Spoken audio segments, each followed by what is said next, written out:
The easiest way to spice up the gameplay of a zombies game is to add different zombie types, and we have seen plenty of them in Call of Duty. There are some that attack you with brute force, and some that try more to obstruct you. There are some that you want to prioritize right away, and there are some that make you keep your distance. But of all the boss zombies we've seen, there's one in particular that I've always thought was really well designed. Admittedly, it's not a very popular one, but I've always loved it. The Astronaut from Moon. However, the Astronaut on its own really isn't that great. All they do is slowly approach players, grab onto them, steal a perk, and then teleport them somewhere else. What actually makes them so well designed is how perfectly they fit into Moon, by taking advantage of almost every obstacle that the players face. The Astronaut cannot directly kill you. You may die while it holds you, but otherwise all it will do is take a single random perk. On any other map, this wouldn't be much of a punishment since they could be repurchased at any time, but on Moon, Juggernog and Speed Cola are only available once every other round. So if it takes one of those two perks, or one of your revives in solo, it can be detrimental to your game. This can be prevented by completing the Easter egg, which will reward you with permanent perks that cannot be lost, but until then you'll want to avoid the Astronaut at all costs, as the risk of being caught is just too high. But that's easier said than done. Moon is a very claustrophobic map, with lots of corners, obstacles, and airlocks that obstruct your view.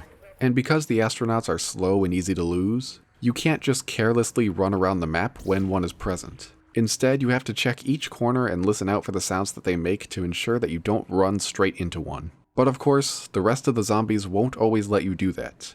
There are ways of dealing with the astronaut, but unless you're willing to give up a tunnel to trap one, none of them are permanent solutions. Killing them will make sure that they won't be sneaking up on you for a couple of rounds, but their health is 4 times that of a normal zombie, times the number of players in the game, and the wave gun does not work against them, so they'll become much harder to dispose of in the higher rounds. The alternative is to leave the first one alive as long as possible since its health will not increase as the game goes on. You'll be able to kill it quickly in an emergency situation, but you'll still have it slowly lurking around the map anyway. No matter what you do, you will always have to deal with the astronaut problem eventually. So what we end up with is a relatively simple enemy whose biggest strength is its map. On any other, it would probably be a forgettable boss zombie, but thanks to Moon's close quarters design, various hazards, and perk scarcity, it becomes a much more frightening opponent. And we haven't even gotten into its appearance. The astronaut has a very simple appearance. It's just an astronaut. It's not bloody or damaged or zombified in any way, it's just a simple astronaut. They don't even move or make noises like a zombie. They appear to be just a regular person. But they're not.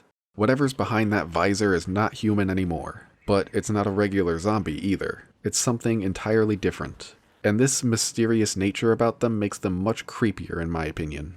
And the lore behind them only adds to this. We learn in Classified that these astronauts are failed attempts at teleporting people to the moon from the Pentagon. 60 years in the past. So from their perspective, one instant they were a living human being, ready to go to the moon and serve their country, and in the next they were a monster, lost in time and space. Perhaps that's the point of the red player names over their heads, to symbolize that they were just human like you or me, but have been changed. Or it's just to make them easier to identify. Either way, it's a pretty terrifying fate. I understand that most people seem to find the astronaut to be a more annoying boss than a great one, and it's understandable, but I love that they're included on Moon.